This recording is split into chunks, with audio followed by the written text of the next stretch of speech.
morning, or depending on when you're watching this, good afternoon, good evening, or good night. My name's Ross, and as always told out of Voice of Radio, so today we need to have a look at the top 10 cards from Obsidian Flames. And look, I've made no secret of the fact that Obsidian Flames is not going to be the most impactful competitive set.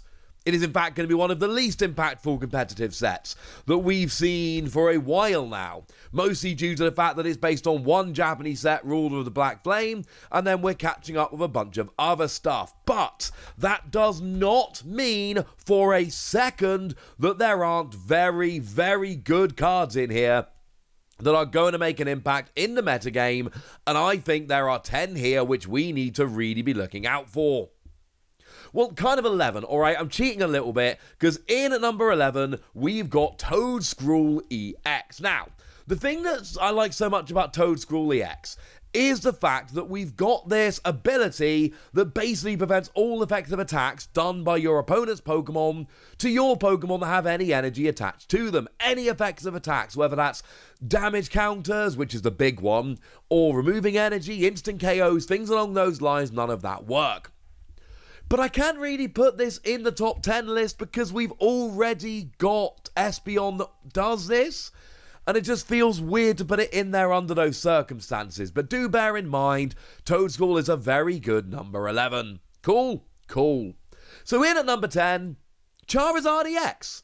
I genuinely believe that Charizard EX is one of the 10 best cards in the set. And as I record this, we don't have an English scan of regular Charizard, so let's use the fancy ones. And look, Charizard EX has a lot going for it. The ability Infernal Rain is phenomenal. When you evolve into it, you search your deck for free basic fire energy, attach them to your Pokemon in any way you like. That's brilliant. And 2 energy, 180 plus 30 more for each prize card your opponent has already taken. That's brilliant. You can use this as a way to accelerate energy while using other fire Pokemon, or you can just use this as an attacker in its own right, or some hybrid of the two. I genuinely think this is good. The fact that it is a stage 2 really, really puts me off. It's about the only thing that puts me off, but there is enough here to make this very, very interesting indeed. Now, in at number 9, we've got Thundurus. I like Thundurus. What we've got with Thundurus here is firstly an ability that says, as long as this Pokemon is active, prevent all damage done to your bench Pokemon by attacks from your opponent's Pokemon. That's really good. If your opponent's trying to hit the bench, you leave us in the active and sure, they can hit Thundurus, but they can't hit your bench. But also 2 energy, 140, 90 to itself. And sure, you're left on 20 HP remaining, although crucially you're not KO'd. But the thing is, we're playing Lightning decks at the moment, and we're playing them with Electric Generator, and if you can hit a single energy off Electric Generator, this is a turn 1 attack going second, against non-Pokemon EX, this is going to KO most things. I legit love this as a good option turn 1 going second. And look, I know that Miraidon can hit 220 turn 1 going second, which is obviously better. That hasn't escaped me. However, if you want to be using Miraidon turn 1 going second, you have to hit 2 energy off Electric Generator. Using Thundurus, you only need to hit 1. That, to me, is the massive difference.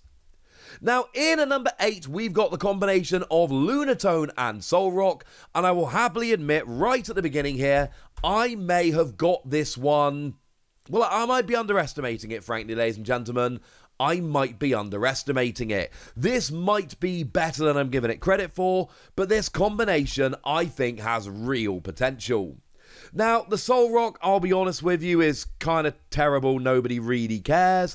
I mean, for a single energy, you can search for a couple of basic Pokemon, which can help, to be fair, and then bench them. But really, we're just here for the ability of Lunatone.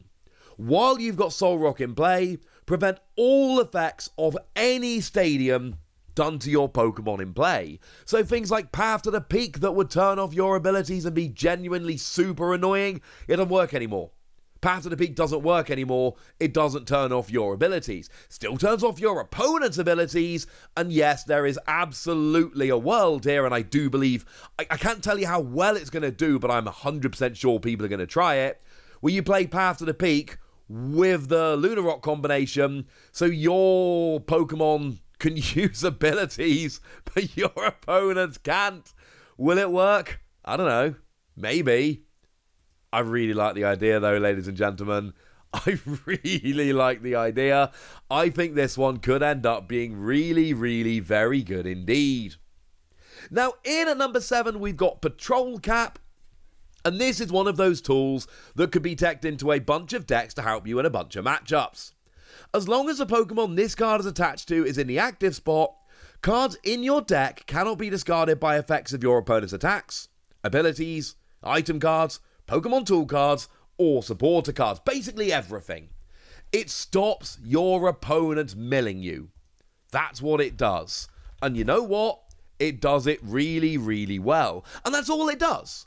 If you're not playing against a mill deck, this is genuinely a pretty terrible card.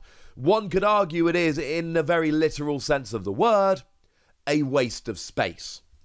But against mill decks, this is genuinely, brilliantly awesome, and I love it, and I'm a huge fan, and I do think it is going to end up being a very, very good card indeed. Now, in at number 6, we've got a new EX, we've got GLIMMORA EX. This is another one which I think has potential. I don't believe there is an EX in this set, like we've seen in previous sets, where we look at it and we're like, oh yeah, that's one of the best decks in the format. But I do believe there are some very interesting ones that could be very good, and GLIMMORA absolutely fits that mold. What we've got here is an ability that says your opponent can only have 3 bench Pokemon. You can have more, your opponent can only have 3. Now the attack is 2 energy, 140 plus poison, the attack is fine, but the point of GLIMMORA here basically is that you have this in the active, your opponent isn't able to get away, and then you get cheeky KOs and kind of laugh. That's kind of the point. It's a disruption deck and it may or may not work, but this has so much potential, I feel pretty good putting it in at number 6. Now, in at number 5, we've got EISCUE, and look, I always mention this when I talk about EISCUE.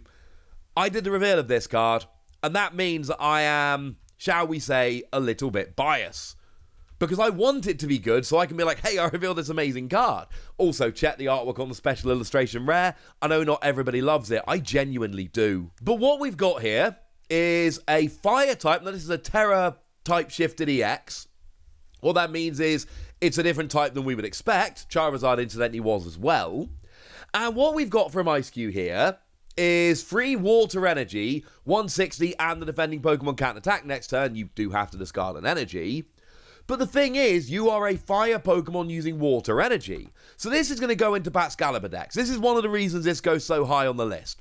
Personally, if I'm playing Baxcalibur, unless I am completely certain nothing weak to fire is ever going to be played, this is just an easy one-off for me in Baxcalibur decks. Even if you're not against fire-weak Pokemon, get late in the game, play an Iono, put your opponent down to a very low hand and use Scalding Block to stop the defending Pokemon attacking while they don't have enough cards in hand to really pivot and start doing anything else. I really love this. And this is kind of one of my things about Obsidian Flames. I think this is a great card. I think it's the 5th best card in the set. And it's just a really good tech. And it is a really good tech, but it is just a really good tech. Now, in at number 4, I've put new stadiums. I'm putting 2 together, and it's my list, and you can't stop me. We've got Town Store and Pokemon League Headquarters. And the reason I'm grouping these together is because I think they're both really good, and I can't really choose between them, and I don't want them to take up 2 spaces. Ergo, I'm lumping them together, and I feel okay with this. Now, what we've got here is Town Store that says, once during each player's turn, they may search a deck for a Pokemon tool and whack it in their hand. We don't have good ways to search for Pokemon tools right now. Pokemon tools are generally pretty annoying to search for, so now, in any deck where you are reliant on Pokemon tools, and there are a bunch where you will be reliant on Pokemon tools, wonderful news, this'll work. This'll work very, very, very nicely indeed. As for Pokemon League Headquarters, attacks used by each basic Pokemon in play cost 1 colorless energy more. Well, if you're not using basic Pokemon's attacks, this seems pretty gosh darn good. Or if you've got better energy acceleration than other decks, this seems pretty gosh darn good. Or if you're playing something like Lunatone to turn this off for you but not your opponent. This looks pretty gosh darn good. There are a bunch of scenarios in which you can use this. It will frustrate your opponent. Basic decks always tend to see a little bit more play, but it will not frustrate you so much. I love this. This is a very, very, very good thing indeed. So yeah, both of these cards in at number 4, I feel good. In at number 3, my personal favourite new card from the set, and anyone who's watched like any of my videos on Obsidian Flames will know where I'm going with this. It's SCIZOR. I absolutely adore SCIZOR, and I have made absolutely no secret of this whatsoever. Single energy, 10 damage plus 50 more for each of your opponent's Pokemon in play that has an ability. I think this is phenomenal. I think this is going to be the kind of thing that just wrecks entire decks. I think this is the kind of thing you can build around and you will have a lot of very, very, very strong matchups. Also, check out the illustration, rare. I love this. I think it is what is my favourite card of the Scarlet and Violet era so far. Other people may not want to build around this as much as I do, but oh my word, ladies and gentlemen, I want to build around this. Another card that I like very much indeed is Geeta. This comes in at number 2, and Geeta is a new supporter card that opens up so many options. You see, what Geeta does is it lets you search your deck for 2 basic energy, attach them to one of your Pokemon, and then you cannot attack this turn. But it doesn't end your turn. And that is absolutely huge. Firstly, you get a couple of energy out, that's brilliant, but then you can use something like Boost Shake. Lets you evolve a Pokemon and it does end your turn, but you can evolve a Pokemon you just played, and it doesn't matter because you can't attack anyway, so you're going to end your turn either doing something like this or just passing. Absolutely love it. Or you can use something like Rotom that goes and draws you 3 cards and ends your turn, but it doesn't matter because you're ending your turn anyway. I am such a ridiculous fan of this card. If I'm not playing some dumb Stage 1 deck, and there is an excellent chance I'm going to be playing some dumb Stage 1 deck, I'm going to be playing something with Geeta in, because I just think there are so many ridiculously fun things you can do with this. Powering up Pokemon that you wouldn't be using before. I just think this is, to use a very British phrase, absolutely spiffing. But number 1's PIDGEOT. And I feel really good about number 1 being PIDGEOT. But I'm also well aware I could be wrong.